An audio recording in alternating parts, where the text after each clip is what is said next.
In this tutorial, I'm going to show you how to integrate echo3D with ThreeJS so you can view 3D assets in web.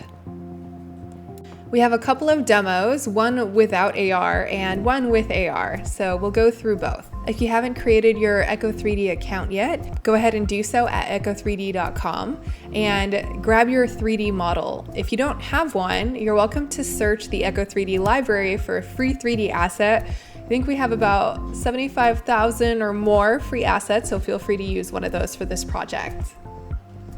If you want to use any of the assets from the echo3D console, you can either click Add to Cloud or on an empty content card and just search for what you're looking for.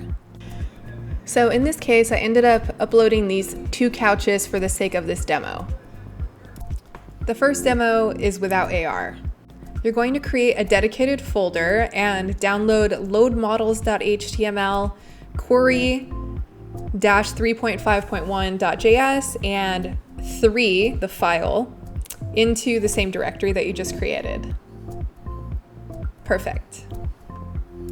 Next, you're going to open load models in your choice of editor. In my case, I'm just using VS Code, and you're going to run that on a local server.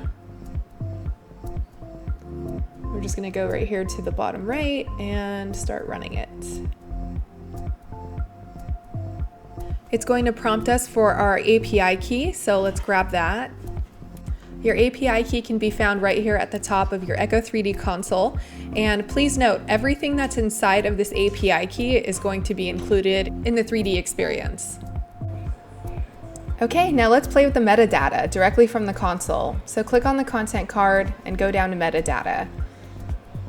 We're going to move it over, so let's change the X value to 5 and see what that looks like.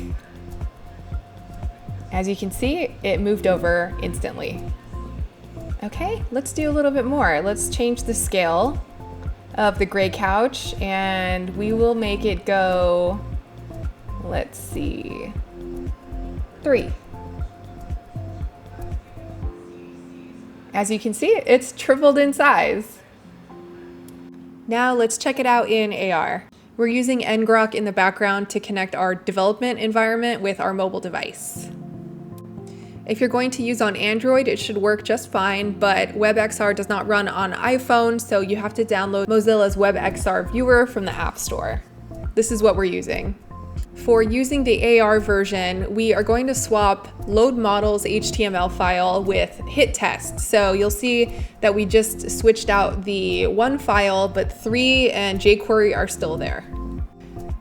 In your phone's browser, it's going to prompt you for the API key, so enter it the same way that you would with desktop and hit Start AR. It's going to ask you for some permissions. You can go ahead and approve those. And now the 3D objects are going to materialize.